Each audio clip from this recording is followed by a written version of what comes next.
Boa noite para todo mundo. Começando o nosso Irmãs Terapia, na continuação aí do nosso estudo do livro Emoções que Curam, da Irmã Cidufu. Esse trabalho aqui, todas as quartas-feiras, eu e a Laila, a gente discute um capítulo desse livro e a gente está dando continuidade, o capítulo que a gente iniciou na semana retrasada. Tá tudo gravadinho, aí tá para quem não assistiu, quiser consultar. Eu vou colocar a Laila aqui na reunião para a gente começar a nossa discussão.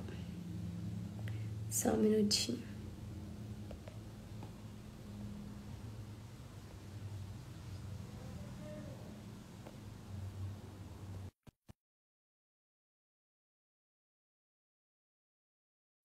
Só o tempo de colocá-la aqui na reunião.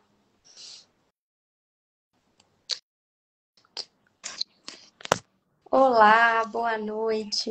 Boa noite aqui nos outros de casa. Tá me vendo e me ouvindo bem? Sim, muito bem. Tá ótimo. Então, vamos aí, né? Dar prosseguimento a esse estudo que é tão, nossa Deus, tão maravilhoso pra gente, né, Laila? Pessoalmente, é uma coisa que a gente conversa sempre. E espero que essas conversas também toquem as pessoas que nos assistem ao vivo, gravado, de alguma forma aí para ajudar nessa nossa caminhada. Vamos então fechar nossos olhos para a gente fazer uma prece.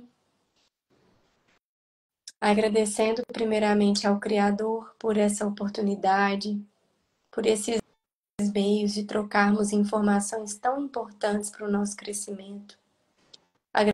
Agradecemos pela inspiração, agradecemos pelo cuidado, pelo carinho, pela proteção, mesmo quando a gente não tem nem ideia de que isso está acontecendo na nossa vida.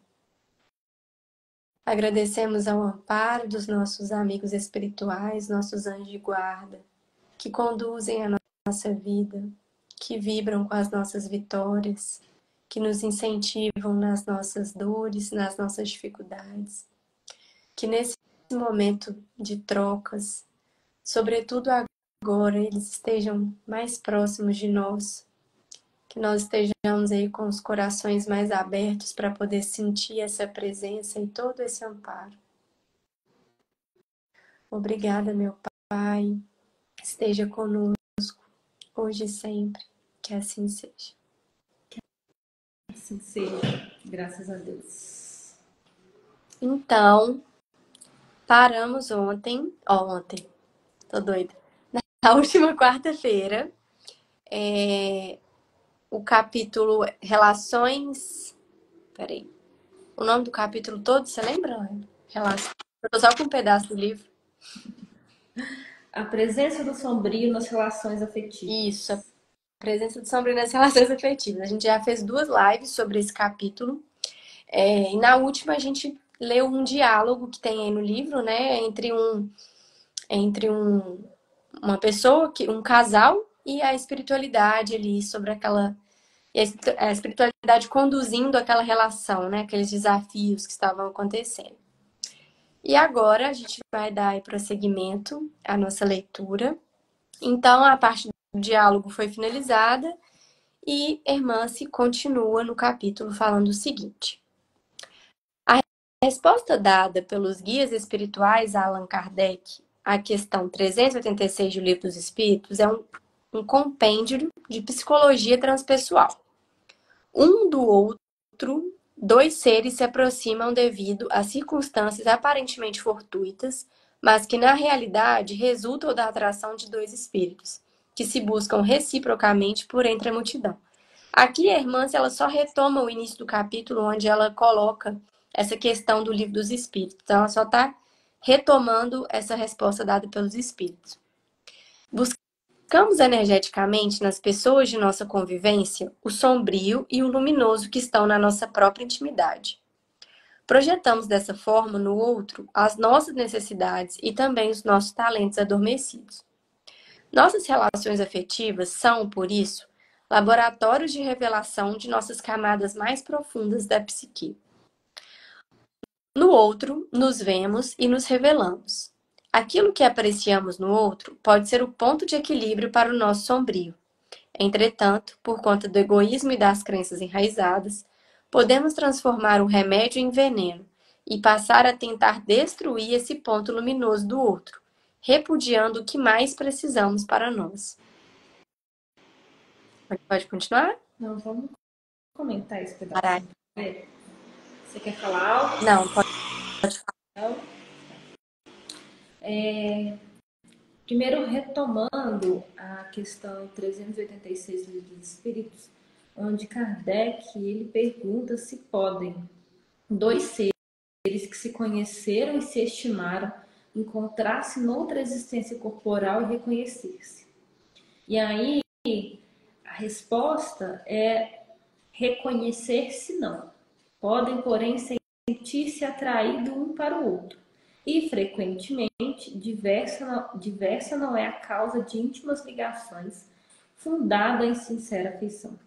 Um do outro, dois seres se aproximam devido a circunstâncias aparentemente fortuitas, mas que na realidade resultam da atração de dois espíritos que se buscam reciprocamente por entre a multidão.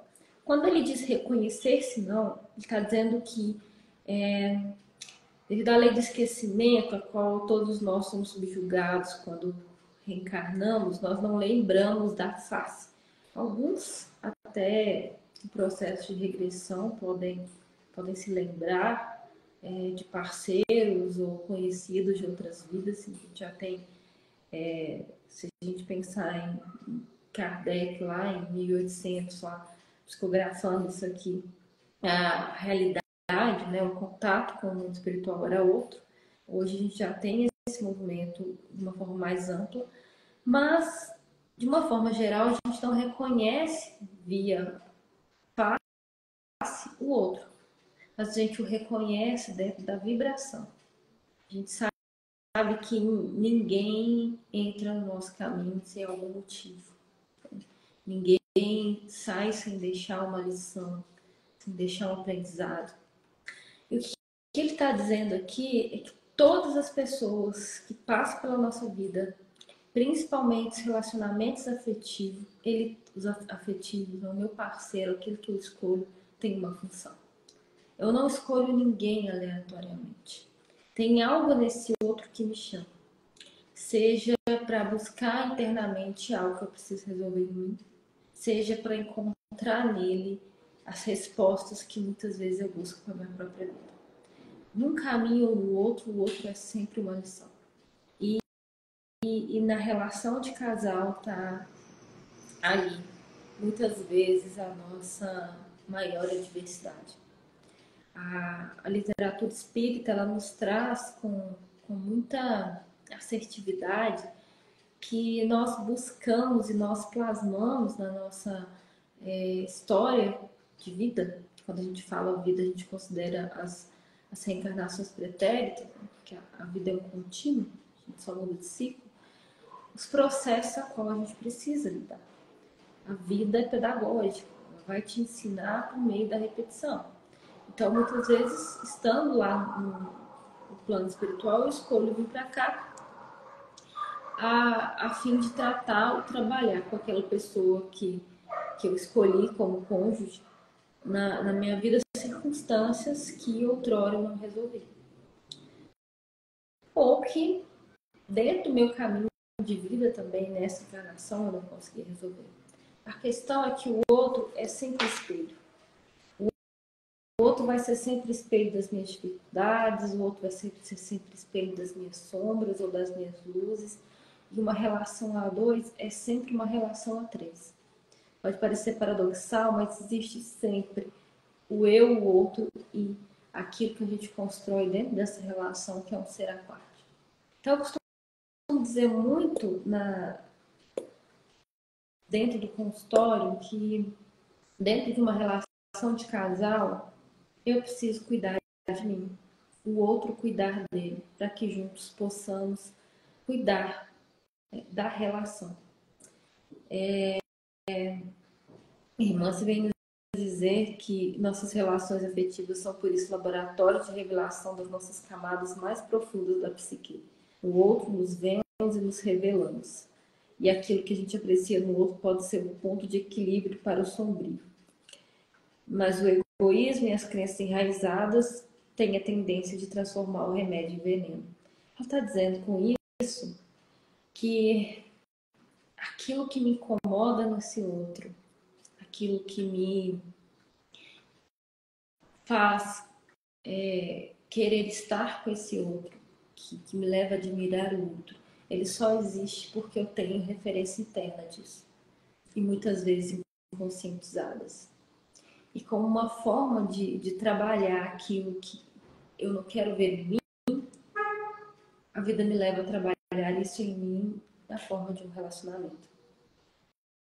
Então não existe causalidade, não existe acaso, não existe vítima dentro de uma relação. Ou quem erra mais ou quem erra menos, ou quem contribui mais ou quem contribui menos. Há sempre um porquê eu estou aqui, o que eu estou fazendo aqui, qual que é o meu propósito de estar nesse processo. E essa perspectiva do sombrio, do luminoso, ela é um ponto necessário de ser avaliado dentro desse processo. Que a gente percebe nas relações de casal é que a gente tende a se relacionar no primeiro momento por uma fantasia, com uma fantasia, que é essa construção de um outro idealizado que eu trago para minha vida. Como se esse outro fosse a resposta para as minhas questões internas. E muitas vezes porque ele é a resposta ali para a minha solidão, ele é a resposta para a minha carência, ele é a resposta para as minhas dificuldades. Só que esse outro, à medida que o tempo passa, ele vai ficando suficiente para mim. Ele não vai mais atendendo às minhas expectativas.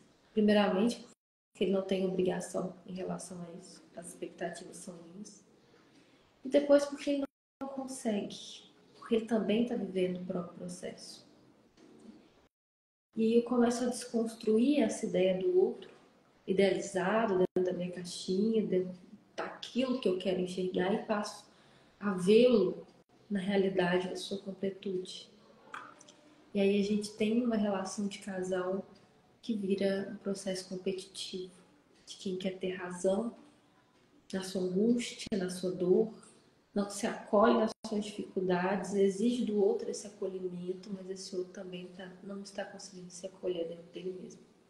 Por isso, laboratório. Laboratório para aprender a lidar comigo mesmo.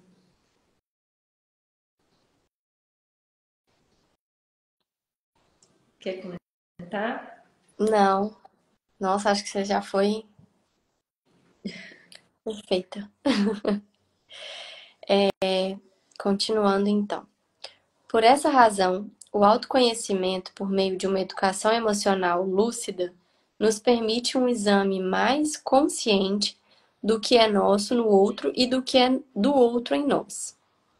Os estudos psicológicos do mundo dos espíritos à luz do espírito imortal deixam claras quais são as 3 ilusões mais presentes no processo de integração entre o luminoso e o sombrio dentro de nós, e que costumam transformar o nosso amor em sofrimento.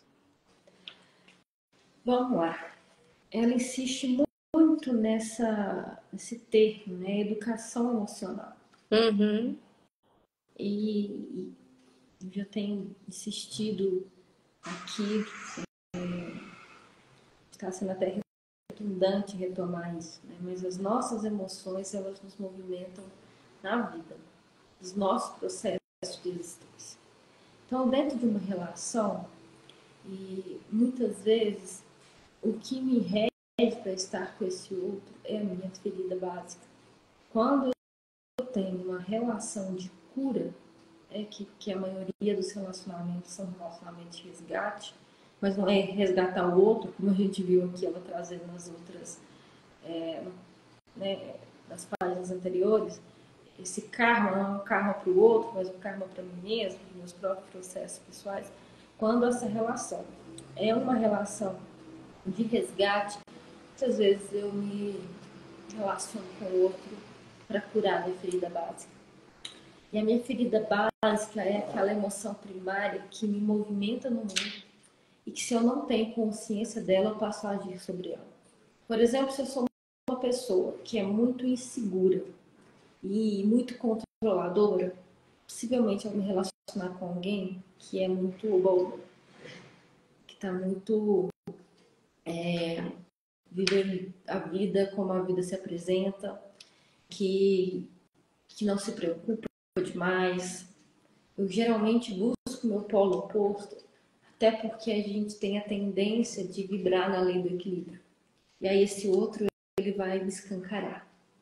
Ele vai me mostrar o meu limite. Ele vai me mostrar a minha dor. Ele vai me convidar a olhar para a minha rigidez. Então, quando ela diz de um autoconhecimento, por meio de uma educação emocional, eu preciso entender qual é a emoção básica que fundamenta as minhas queixas. O que eu estou cobrando desse outro? É algo que ele não está fazendo ou é algo que responde, por exemplo, ao meu medo? É algo que vem respondendo à minha insegurança? É algo que vem respondendo à minha necessidade de controle?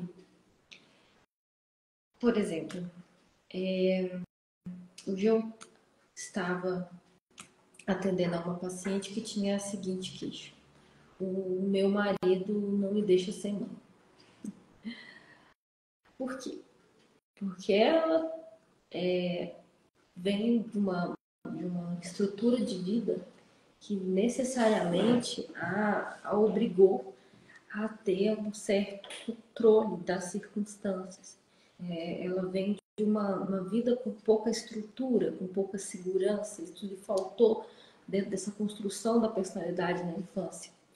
E como forma de responder a isso, ela cria uma estrutura rígida, uma autoexigência, um perfeccionismo e um controle como traços contundentes dessa personalidade. No entanto, isso a leva a funcionar na vida de uma forma orgânica e galgar grandes espaços, até mesmo no meio do trabalho, no meio corporativo, e ali ela se estrutura bem. E ela vai, então, para essa relação com o filho e com o marido, do qual ela não é mais gestora, ela é estagiária, ela está aprendendo a ser mãe à medida que é, tentando aplicar essa mesma rigidez, esse mesmo traço dentro do filho. E aí o filho chora, o marido busca trabalhar esse filho, de cuidar desse choro de um determinado modo, que é propriamente dele, e ela não suporta ouvir o choro. E ela quer tomar o menino e diz: vem cá, deixa que eu acalento, vem cá, eu sou mãe, vem cá, quem tem o seio sou eu, me deixa. E esse marido abarra nesse lugar: não, peraí, eu sou o pai, eu vou fazer o calo, suporto o choro. Ele abarra nesse lugar.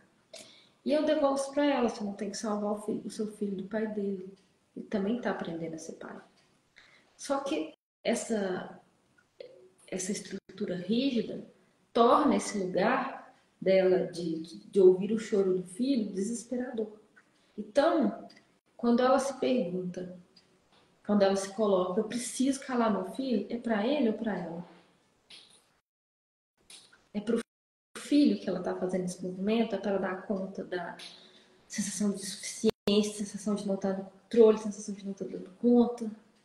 E a gente leva isso para as nossas relações em geral. Quando eu quero resolver o problema do outro, seja do meu marido, seja do meu filho, seja da minha mãe, do meu pai, do meu vizinho, do periquito, do papagaio, será que eu estou realmente fazendo isso por ele? Ou eu estou fazendo isso para aliviar a minha angústia em relação à dor dele? Porque se for para aliviar a minha angústia, eu estou fazendo isso por mim. E eu preciso avaliar qual que é a minha ferida básica que me movimenta nesse caminho. A que eu estou respondendo? A gente se ilude acreditando que, nossa, mas eu estou fazendo bem. Fazendo bem para quem? A gente tem essa dificuldade de aceitar o processo do outro. E isso em relacionamento de casal. Ele não me entende, ele não me respeita, ele não me ama, meu casamento está falido. Porque o amor, ele tem que estar encaixotado nos meus termos. Dentro da minha perspectiva. Se o outro não enxergar o mundo com os meus óculos, esse mundo está errado. Então, eu Sobre acho isso, o pai João fala, em algum dos livros dele, não lembro qual, que pra gente tomar muito cuidado pra não estar se amando no outro, né? Assim, é o que você falou. Vendo uma pessoa que tem as mesmas visões, porque isso não vai existir, né? E aí a gente se frustra e não consegue um relacionamento. Outra coisa que você falou foi sobre a questão da gente se cuidar, né? Vamos para o casal. Cada um se cuida ali para depois cuidar da relação. Isso eu acho assim importantíssimo e graças a Deus que tem mudado, né? Até era muito difícil, por exemplo, homens abrirem, né, para poder para uma questão aí de terapia ou então de se avaliar, né, da forma que achar interessante. E isso tem mudado. Então isso tem sido um avanço também que a gente tem alcançado, mas ter essa consciência é muito importante, saber que a gente é responsável ali pela nossa relação, que tem as nossas, como fala, nossos negocinhos errado, entre aspas. Que a gente também é chata, que a gente também faz coisa errada. Então, acho que essa humildade de olhar e falar, olha, eu preciso cuidar de mim, não vou ser perfeita aqui, mas eu preciso cuidar de mim pra gente poder tentar ter algo mais harmônico, né? Que os dois cresçam ali enquanto pessoas, né? sim, e é aquilo que o mestre trouxe, né? Sejais manso e humilde de coração. Que é ser manso e humilde de coração, é entender que eu também tenho minha cota de responsabilidade, que esse outro não vai me agradar o tempo todo e que amar é justamente entender que esse outro é um ser em processo, em construção, assim como eu. Uhum. Que me desagrada nesse outro é um reflexo do que é meu também nesse processo. Sim. E aí ser manso é ouvir esse processo, buscando entender o seu ritmo de modificação. Uhum. Aqui então, depois ela fala dessas três ilusões mais presentes. E a primeira é a ilusão. Ela fala: a primeira ilusão é acreditar que nosso amor é capaz de modificar quem nós amamos. Não modificamos ninguém. E ninguém é capaz de nos modificar se não houver identificação de propósitos e decisão pessoal de mudança. Só mesmo a prepotência pode advogar a ideia de transformação contra a vontade de alguém, intoxicar o amor com raiva e amargura. É essa prepotência que gera a insanidade de acreditar que podemos salvar até quem não quer ser salvo, levando pais, mães, maridos, esposas e famílias inteiras à dor da culpa e da impotência. O nosso amor não será suficiente para resolver problemas que o outro tem de resolver. E isso, só, e isso somente se ele quiser. O que de fato realiza as mudanças verdadeiras chama-se responsabilidade pessoal, que é o que a gente falou agora, né? Primeira ilusão é acreditar que o nosso amor é capaz de modificar quem nós amamos. Se eu quero mudar o outro, eu já não amo. Não tem amor aí. O amor é paciente. Como diz Paulo, né? Ainda que eu falasse a língua dos homens e falasse a língua dos anjos, sem o amor eu nada seria. O amor é fogo que arde sem se ver, ferida que dói e não se sente. É um contentamento descontente. Um contentamento descontente. Por mais que eu esteja descontente com aquilo que esse outro se apresenta, mas que aquele outro não atenda às minhas expectativas, ainda assim eu estou contente pela possibilidade de partilhar a vida. E isso não necessariamente é aceitar tudo, é não impor limite, é não olhar para as próprias necessidades em prol de um amor, mas é entender que o que eu espero daquela relação tem que estar ajustado com o que aquela relação tem para me oferecer. E entender que nem sempre amar alguém é suficiente para me fazer estar com alguém. Querer amar e querer o outro bem, não necessariamente o outro comigo. A gente tem uma tendência de que eu amo porque eu amo, ele vai mudar porque eu acredito que ele me ama e que se ele me ama ele vai me agradar. O único amor que modifica é o amor próprio. E só modifica na medida que eu percebo o problema. Se é problema para mim, mas não é problema para ele, que ele não vem, que não é inteiro. Que inconscientemente, quando o outro me pede algo que eu não tenho para dar, como mudar algo que para mim é intrínseco e não é problema, eu estou escutando, esse outro não me aceita. Então eu crio uma resistência. Ainda que eu queira mudar, eu não consigo. Nós não mudamos o outro. Para a gente estar numa relação, para a gente entrar numa relação, é preciso a consciência de que o outro é aquilo ali. Eu dou conta. Eu Uhum, quero. Eu suporto. Está dentro das minhas condições de vida. Então, uhum, ok, nós vamos seguir juntos. Eu te amo. Mas para mim, esse modo de olhar para a vida é um limite. Então, não dá mais para seguir juntos. uhum. Eu lembro de uma experiência muito profunda assim, que eu tive na vida, uma relação afetiva, e que a gente tinha muitos planos, éramos muito jovens, tínhamos muitos planos. Inicialmente, nós olhávamos para a mesma direção. Até que um momento isso mudou. Eu decidi por um caminho e ele decidiu por outro. E a gente conseguiu entender esse processo que não foi simples, nem um pouco doloroso, no sentido de entender que se um escolhesse pelo outro ali, a gente estava deixando de escolher por nós mesmos.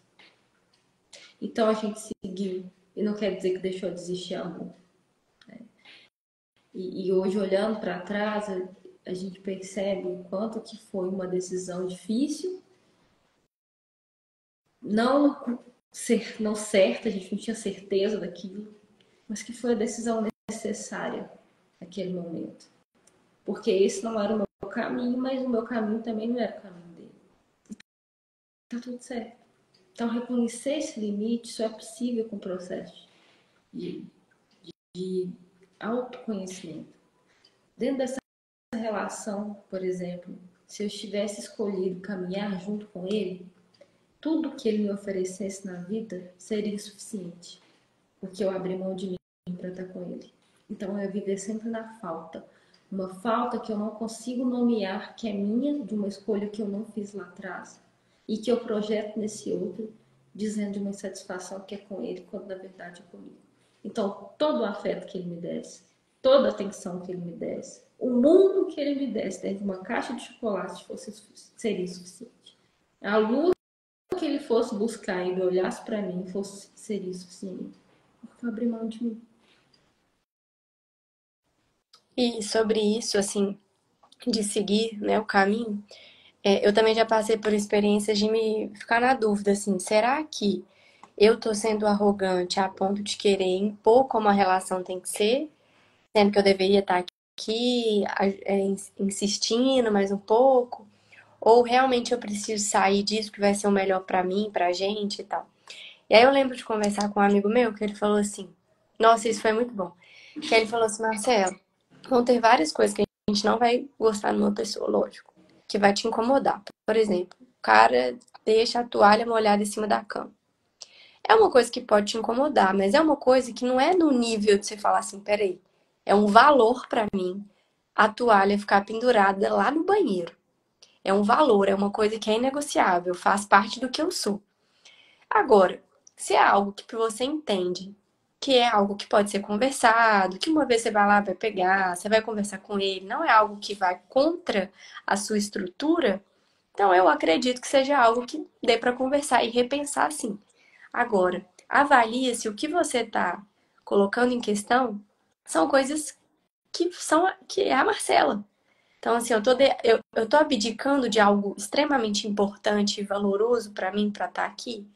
Aí sim é uma coisa, um lugar de questionar esse de estar junto. Isso tirou um peso de cima de mim. Eu tô falando que eu acho que várias pessoas eu já ouvi falar isso, sabe? Que fica nesse. Será que eu insisto mais um pouquinho? Será que já tá na hora? Então, pra mim, funcionou pensar dessa forma, ver dessa forma. Ó, é algo que eu consigo conviver, sabendo que essa pessoa vai ser assim, sem ficar colocando, tem que fazer terapia. Porque eu também já fiz isso. Tem que fazer isso para continuar. Tem que não sei o quê. Aí é o que você falou, já é resistência. A pessoa ela poderia estar na cabeça que ia começar a terapia amanhã. Depois que você falou, esquece. Não vai fazer mais, justamente por conta dessa resistência. Mas foi muito bom, porque aí eu consegui estabelecer esses critérios, assim, e me conhecer melhor, porque foi uma oportunidade de eu entender se aquilo era um valor meu, sabe? Se era algo que para mim era muito importante mesmo.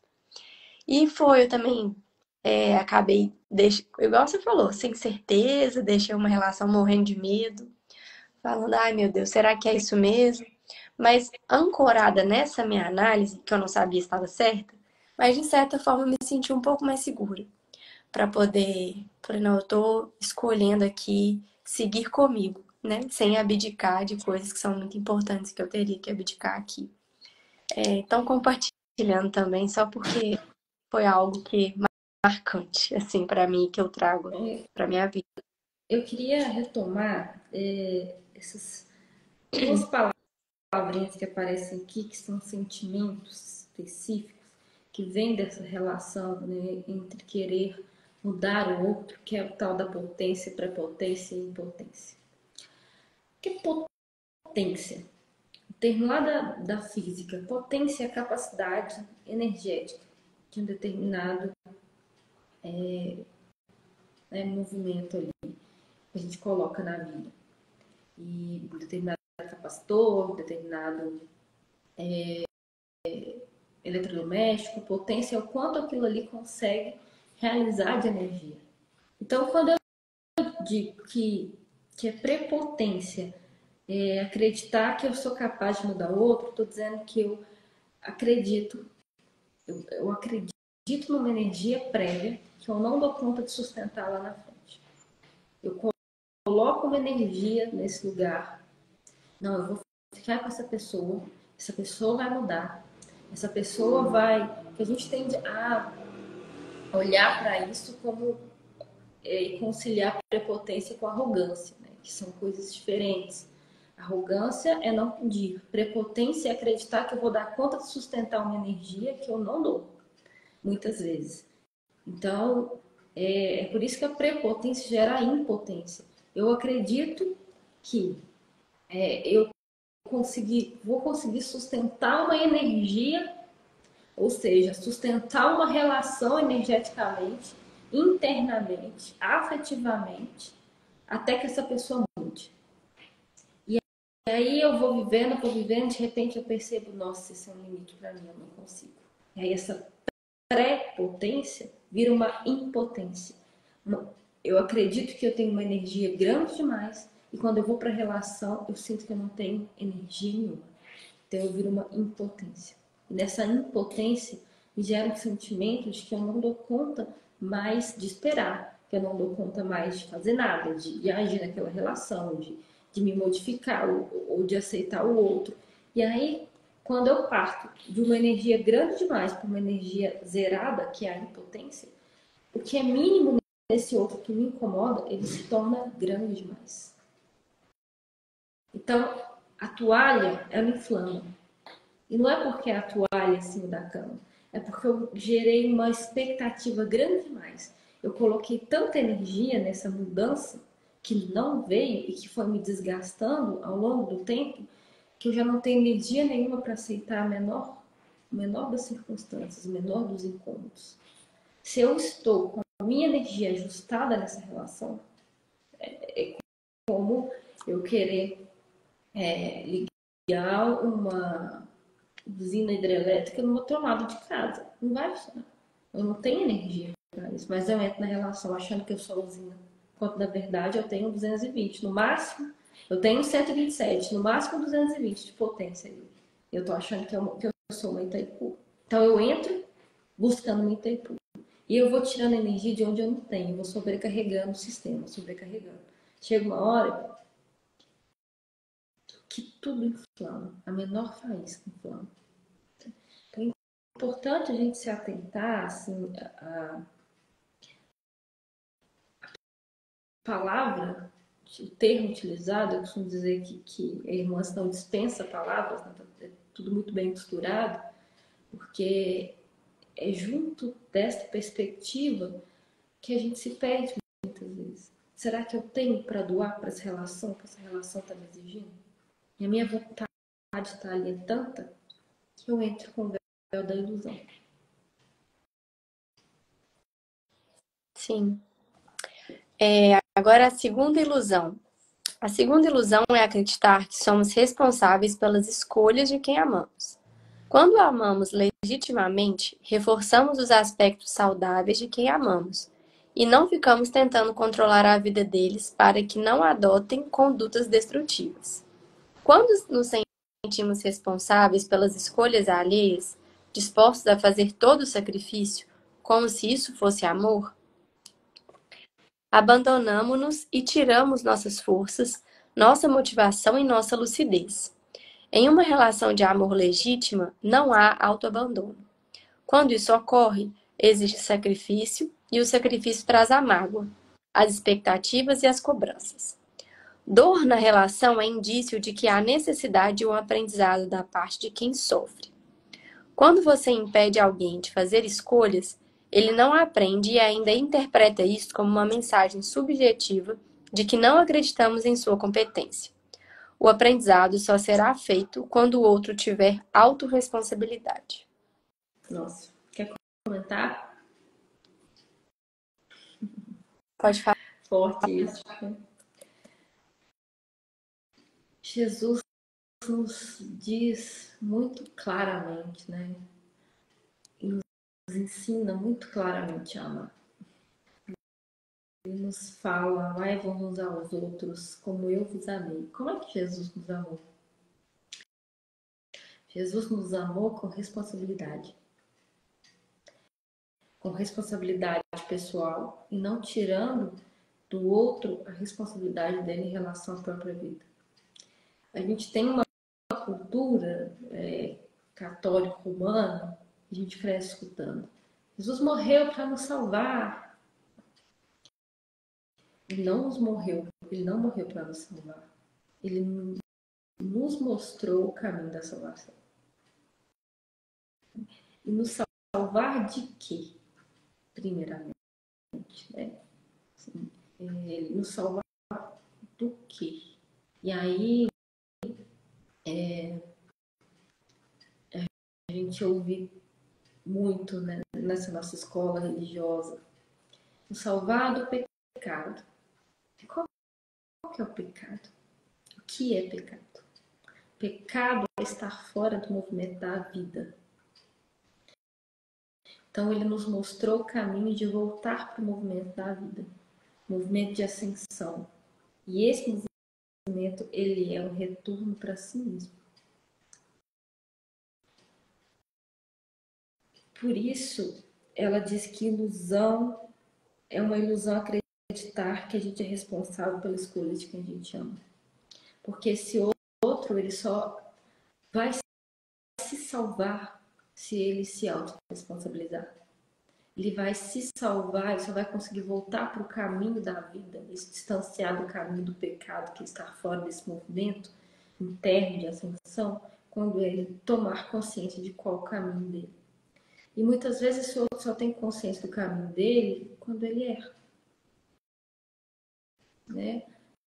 E aí a gente volta lá naquela primeira reflexão. Quando eu quero salvar o outro, eu quero ser responsável pelas escolhas do outro, é pelo outro ou por mim que eu estou fazendo isso. Eu não quero vê-lo sofrer por ele ou por mim, para que eu não sofra junto com ele. É a ele ou a mim que eu estou querendo proteger. Porque essas respostas com a mim, isso é egoísmo.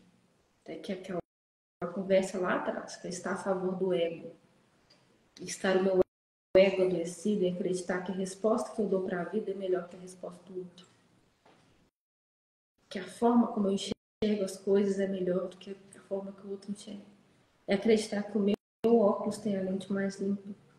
E se eu tô com ele, com esse enquanto relacionamento, é porque tem algo para me ensinar. A gente nunca se relaciona com quem é diametralmente oposto.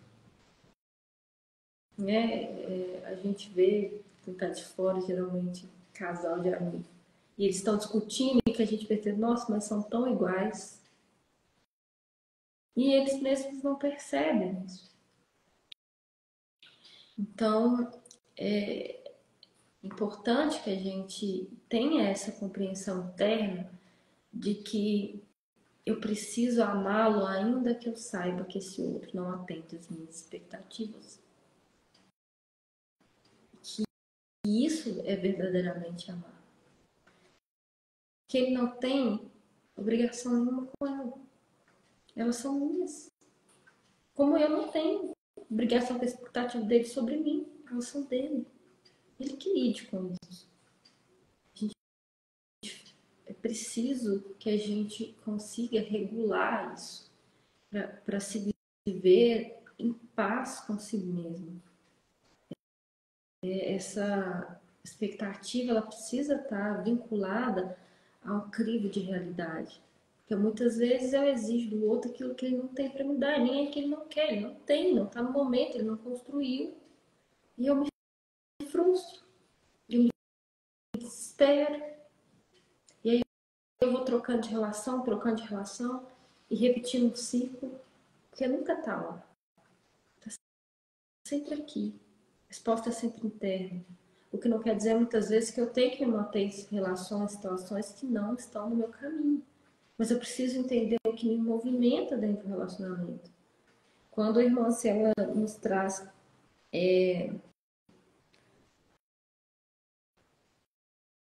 que quando nos sentimos responsáveis pela escolha alheia, disposto a fazer todo o sacrifício como se fosse amor, abandonamos e tiramos nossa força, a gente precisa compreender qual é esse lugar do sacrifício que a gente se coloca. Jesus se sacrificou por nós. Não, ele se sacrificou realmente. Sacrifício é um sacro ofício, é um trabalho santo. Jesus sim se sacrificou. Porque na ideia de santo, que é quem está são, quem é saudável, né, ele não necessariamente necessitava mais estar aqui. Então ele talvez tenha conseguido se sacrificar, trabalhar de forma santa, de forma saudável, para mostrar à humanidade o caminho. Agora, nós não estamos sãos. Não existe quem esteja são. Não existe quem faça um sacro ofício numa relação. Quem trabalhe saudavelmente sozinho. Porque se eu estou encarnado nesse planeta escola, esse planeta hospital escola, porque eu estou doente. Então eu não me sacrifico pelo outro. Ou esse outro se sacrifica por mim. É sempre projetivo. É sempre uma relação de troca. E se eu estou nesse lugar de salvador, eu estou aqui porque ele precisa de mim. Na verdade, sou eu que preciso acreditar que ele necessita de mim para dar conta da minha falta de autoestima. Porque se eu estou com alguém que só porque ele precisa de mim, eu estou colocando outro lugar tão pequeno, tão baixo, que isso é justificar porque eu preciso me sentir grande.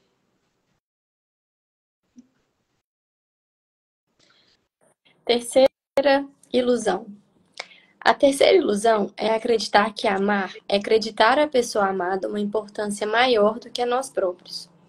É uma atitude de autoabandono que é a origem da depressão. A lei da natureza nos prepara para a autossuficiência.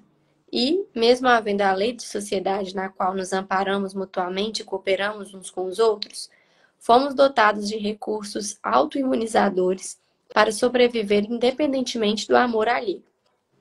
Se colocamos alguém como a pessoa mais importante da nossa existência, estamos na contramão da evolução e corremos o enorme risco de nos abandonar para cuidar de quem supomos ser mais importante. Isso tem muito mais a ver com egoísmo do que com amor. Quando damos importância superlativa ao outro, estamos, em verdade, tentando nos realizar no outro. Nos sentimos importantes para tentar mudar o outro ou fazer algo de bom ao outro para nos sentirmos com algum valor. Essa é uma atitude nociva e que reflete a baixa autoestima e a educação que muitos de nós recebemos para agradar os outros, se quisermos ser amados.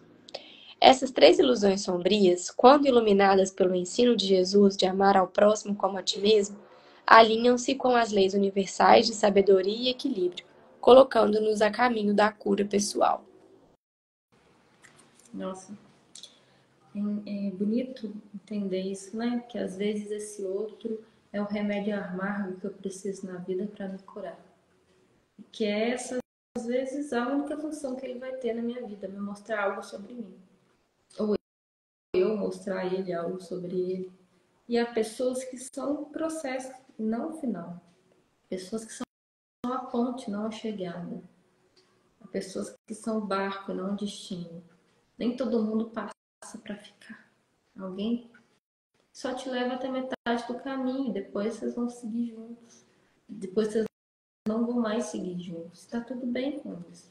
Precisa que a gente esteja ancorado em nós mesmos, nos nossos propósitos, em quem somos, em por que somos, em o que buscamos ser. Porque essa falácia, essa ilusão, essa autossabotagem de que eu preciso agradar para ser amada, ela é muito destrutiva. Inúmeros sims que eu digo ao outro são nãos que eu digo a mim mesma. E de tantos nãos e nãos e nãos para caber numa caixinha que muitas vezes não é minha, eu me distancio de mim. Eu me perco do meu processo. Eu me perco da minha essência. Eu me perco da minha necessidade pessoal. Quando eu não estou consciente disso, quando eu estou desvinculada desse lugar de, peraí, quais são os meus valores? O que é importante para mim? Quem sou eu no meio disso? Eu começo a perder energia de vida, a perder potência de alma. E aí, monta a tal da depressão. Depressão é falta de pressão, é diminuição da pressão. Que pressão é essa? Pressão energética, que é essa força que te manda para frente. Pessoas deprimidas, elas não têm energia para nada. Viver vira um martírio. A gente começa a se arrastar, o corpo pesa, as pernas doem, a cama me abraça a ponto de não querer sair dali. Um cansaço toma conta, como se nada fosse capaz de me descansar, porque eu tô sem energia e a vida vai perdendo sentido, porque eu caio numa fazeção, em cumprir script. E isso começou muitas vezes nesse lugar de ficar negando a mim mesmo para tentar agradar o outro e me sentir querida, e me sentir amada, e me sentir pertencente. Quantas coisas a gente faz na vida que nos tira de nós mesmos? E quando a gente para perguntar, mas peraí, por que eu estou fazendo isso? Não, isso não se estende apenas, se limita apenas à relação de casal. Isso na vida. Por que eu estou nesse trabalho? Por que eu ainda vou nesse lugar com essas pessoas que tanto me incomodam? Por que eu continuo nessa relação? Por que eu ainda permito essa pessoa na minha vida? Por que eu ainda faço isso comigo? E muitas vezes a resposta para isso está naquilo, na não educação, na deseducação emocional. O que me move? É a carência? É a frustração? É o medo do abandono? É o desamparo? É a sensação de insuficiência? É isso que me faz buscar amor dessa forma? Amor não é uma moeda de troca, mas é uma construção. E eu só posso ser amado por aquilo que eu sou. Porque se for qualquer coisa distante disso, esse amor não se sustenta. Porque ele não é próprio. A gente só vibra, a gente só. Desculpa. A gente só oferece aquilo que a gente tem internamente. Para finalizar essa nossa conversa de hoje, tão profunda, né? Que é um assunto muito que dói, que vai lá no fundo da alma. a gente precisa compreender o amor como uma entidade, como um ser. A gente foi ensinado a construir a ideia de Deus sentado no trono de barba grande. E esse Deus que a gente construiu, ele é tão arrogante, prepotente quanto a própria barba. Porque ele é punitivo. Porque a ideia de Deus é que a gente cresce com ela muitas vezes. É um Deus que te vigia. É um Deus que controla.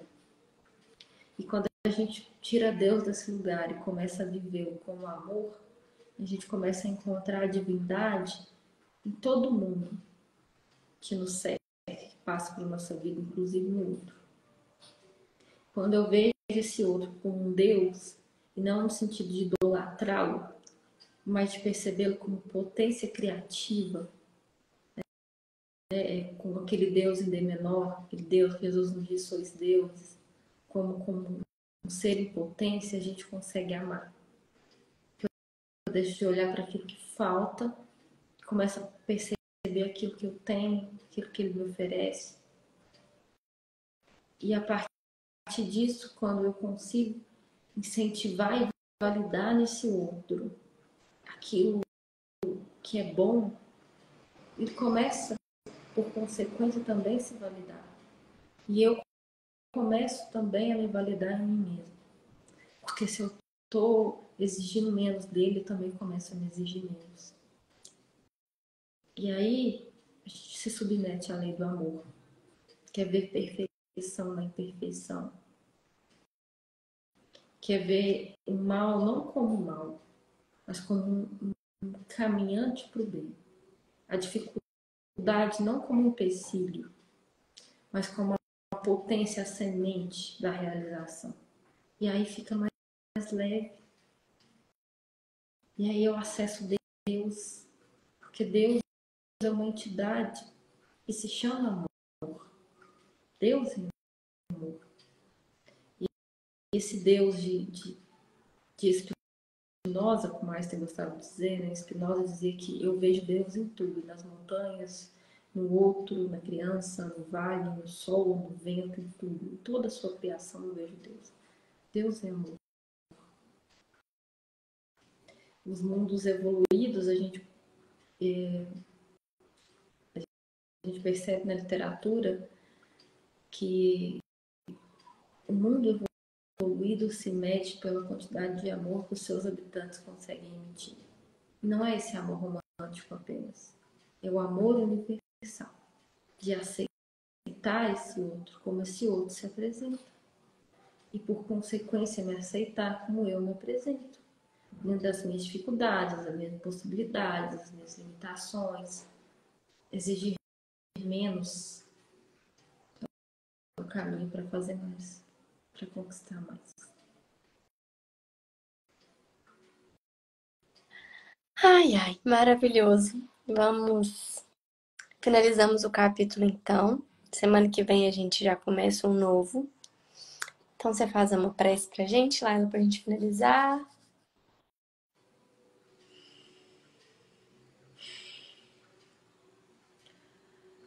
Vamos voltar a atenção para a nossa respiração, o nosso movimento de alma, para o nosso corpo, para como eu estou me sentindo aqui no agora. Começar nesse instante a desenvolver, a devolver para esse corpo, para essa mente agitada, para essa alma sofrida e ferida, para esse coração que dói, o amor que não tem condições para existir, porque ele é. E a partir disso, vamos dizendo para nós mesmos, no silêncio do nosso interior, eu sou amor. Eu sou o amor. Eu sou o amor. E assim vamos acalmando as nossas exigências, as nossas incongruências, as nossas dificuldades, os nossos medos, os nossos desesperos. Vamos nos acolhendo, vamos nos colocando internamente dentro de nós mesmos, fazendo companhia para quem somos, por que somos. E a partir desse movimento, a gente também acolhe todos aqueles que amamos, dentro das suas dificuldades, dentro dos seus medos, dentro das suas limitações. Acolhemos toda a humanidade para que esse sentimento, para que essa luz que emerge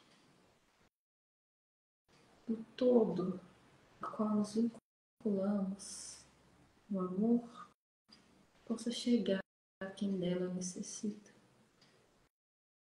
Que possamos nos sentir amados pelo Pai maior, que é puro amor. E assim, com esse sentimento de gratidão pelas inspirações, pelos aprendizados, pelas trocas, elevamos nosso pensamento ao alto e rogamos para que essa vibração possa se estender a nossa semana, possa se estender àqueles que dela necessitam, possa estar conosco nos momentos de dificuldade, nos momentos de conflito, nos momentos de inconsciência e de incongruência. Que possamos nos lembrar da nossa essência divina, que possamos nos lembrar do amor nos momentos mais difíceis. Agradecemos a espiritualidade amiga que ampara esse trabalho, egrégora de irmãs, pela oportunidade. Que possamos, mais de uma vez, nos colocarmos a serviço do Cristo, fazermos o trabalho dessa noite, um pontinho de luz a mais, na escuridão do universo que vibra ainda no desamparo, na dor, no desespero. Obrigada, Mestre amado, ser conosco mais uma vez.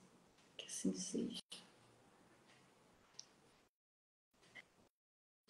Que assim seja. Boa noite. Obrigada, Laila, para todo mundo. Gente, fica gravado aqui, viu?